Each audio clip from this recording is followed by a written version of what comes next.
बिस्मिल्लाहिर्रहमानिर्रहीम। तमाम देखने और सुनने वालों को मेरी तरफ से अस्सलाम वालेकुम। दोस्तों, वीडियो शुरू करने से पहले अगर आप पहली बार इस चैनल पे आए हुए हैं तो सब्सक्राइब ज़रूर करिएगा और बेल आइकन को प्रेस करना ना भूलिएगा। और इसके अलावा अगर आप मुझे फेसबुक, ट्विटर या पैट्रियन पे ज्वाइन करना चाहें तो इनकी लिंक नीचे वीडियो की डिस्क्रिप्शन में दी हुई है। और अगर आप मेरे लिखे हुए बुक्स पढ़ना चाहते हैं तो उसकी भी लिंक नीचे डिस्क्रिप्शन में मौजूद है। इंडिया और चाइना के बॉर्डर डिस्प्यूट के हवाले से ब्रॉडर व्यू के अंदर मेरा ये ओपिनियन आप सुनते रहते हैं कि ये जो मसला है ना, ये इतना सीरियस मसला है कि इसके सिर्फ दो ही सल्यूशन है, तीसरा कोई सल्यूशन नहीं है। पहला सल्यूशन ये है कि इंडिया ज़िल्लत के साथ चाइना के टर्म्स कबूल करे और अपने जो डिस्प्यूटेड इलाके हैं वो छोड़ दे।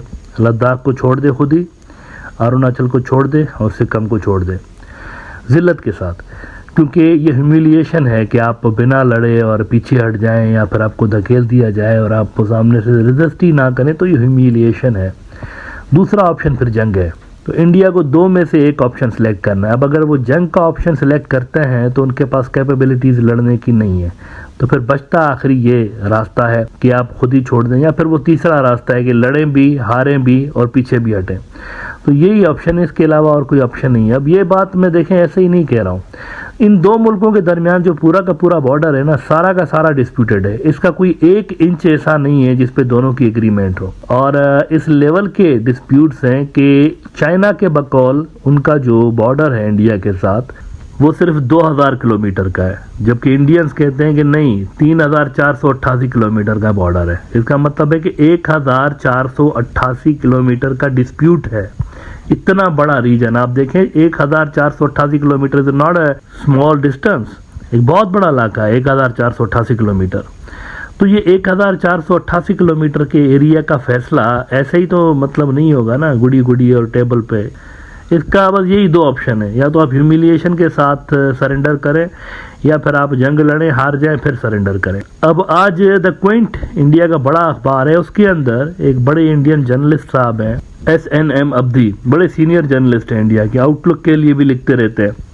तो उनका एक ओपिनियन छपा है, उसको मैं पढ़ रहा था। और ये ओपिनियन असल में उन्होंने लद्दाख के ऊपर नहीं, बल्कि ये जो भूटान और चाइना की जो टॉक्स हो रही हैं उसके ऊपर उन्होंने लिखा है। उन्होंने कहा कि ये जो टॉक्स हो रही हैं ये बड़ी ख़तरनाक है सिलीगुड़ी कॉरिडोर के एतबार से, और अगर डोकलाम ले लेता है चाइना तो फिर तो वो बिल्कुल ऊपर आगे बढ़ जाएंगे सिलीगुड़ी कॉरिडोर के ऊपर। वही सिलीगुड़ी कॉरिडोर जिसके लिए मैं कहता रहता हूँ कि डोकलाम पे अगर चाइनीज़ आ गए तो चाइना और बांग्लादेश के बॉर्डर बनने के एतबार से ये पहला स्टेप होगा।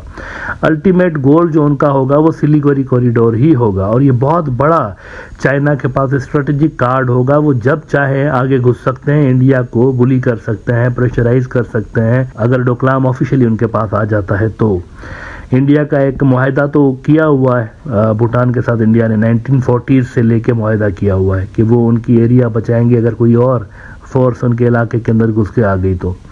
लेकिन अगर डोकलाम चाइनीज़ के पास चला जाता है, भूटान उनको लिख के दे देता है, तो इंडिया के पास कोई मॉरल अथॉरिटी नहीं होगी चाइना से लड़ने की या चाइना को रेजिस्ट करने की। जैसे 2017 में उन्होंने किया था ना, चाइनीज़ डोकलाम में घुसे थे तो इंडियंस भी घुस गए थे और इंडियंस से कुछ अरसा वहाँ पर रहे, और उसके बाद मोदी ने फोर्सेस को कॉल ऑफ कर लिया, तब पीछे धकेल दिया था। अब ये मोदी का बहुत बड़ा स्ट्रेटेजिक ब्लंडर था। इनको फोर्सेस पीछे नहीं हटानी चाहिए थी, इनको वहाँ पर फोर्सेस तैनात करके ही रखनी चाहिए थी, और भूटान वालों को भी एक तसल्ली देनी चाहिए थी कि हम आपके साथ खड़े हैं भाई, डोंट वरी, आपका इलाका हम बचाएंगे। लेकिन मोदी ने वो मतलब कावर्ड तो है ना, वो हिंदुत्व के जो लीडर्स होते हैं ये सिर्फ कमज़ोरों के ऊपर, जो माइनॉरिटीज़ हैं, क्रिश्चियन माइनॉरिटी, मुसलमान, इनके ऊपर ये शेयर बनते हैं। बाकी ताकत के सामने ये भीगी बिल्ली है। इनकी पूरी हिस्ट्री ऐसी है। सावरकर देख लें आप, माफ़ी नामे लिखता फिरता था, इनके हिंदुत्व का जो आइडियोलॉजी का बानी है, फादर ऑफ द नेशन जिसको कहते हैं हिंदुत्व के गुंडे। जेल में अंग्रेज़ों के सामने मलका बरतानिया को कहता था कि मेरी क्वीन, आप तो माई बाप हैं, माफ़ कर दें। जो इनका पूरा हिस्ट्री इनकी ऐसी है। ताकत देखते हैं तो ठुस हो जाते हैं, और कमज़ोर देखते हैं तो ये बड़े एक कह रहे हैं बाहुबली और शेर बन जाते हैं उसके सामने।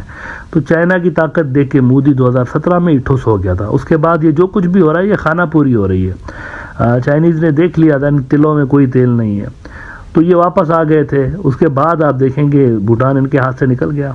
उन्होंने देखा कि यार ये क्या बात हुई, हमारा इलाका ले गए चाइनीज और ये वापस दौड़ लगा दी इन्होंने पीछे, तो ये क्या बचाएंगे हमें। अब ये जो अगस्त के तीसरे हफ्ते में 3 दिनों का मेरे ख्याल से इनके दरमियान बाउंड्री इश्यूज पे बातचीत हुई है, डोकलाम के ऊपर भी बातचीत हुई है और ये आखिरी मराहल में हैंड ओवर कर देगा कभी भी भूटान इनको, चाइनीज को ये इलाका।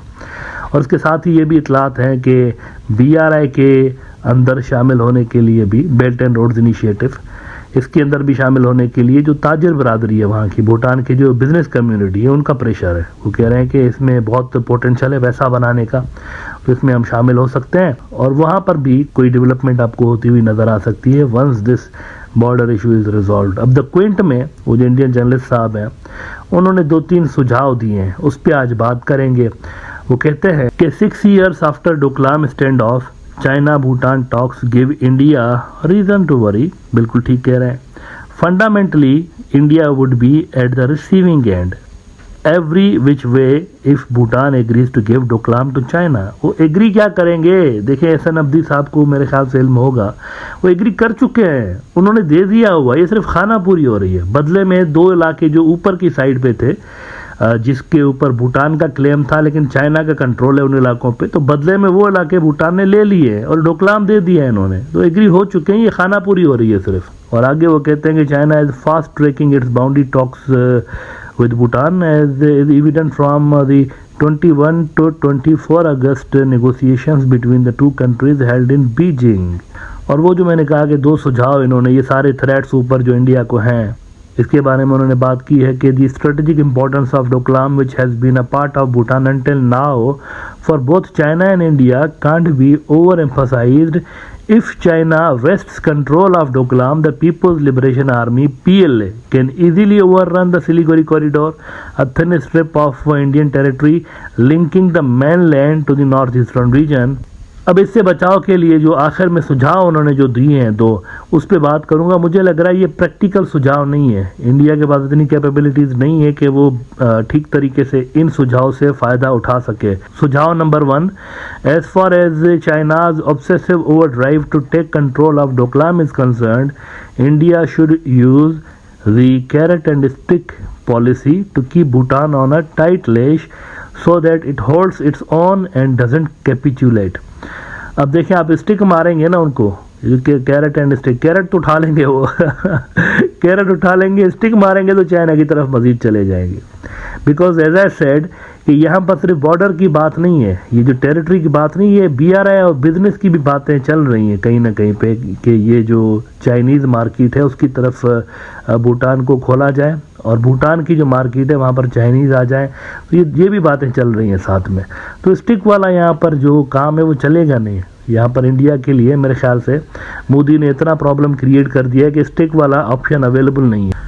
आप उनको तंग करेंगे ना, वो तेज़ी के साथ चाइना की तरफ जाएंगे। दूसरा ऑप्शन वो दे रहे हैं, and if necessary India should not hesitate to get its partners in the Indo Pacific grouping Quad, US, Australia and Japan to call out Beijing for bullying Bhutan and express solidarity with Thimphu and New Delhi. जब थिम्पू वाले खुद ही China से मिले हुए हैं तो आप क्या उन पर प्रेशर डालेंगे, ये मुल्क क्या बोलेंगे उनको?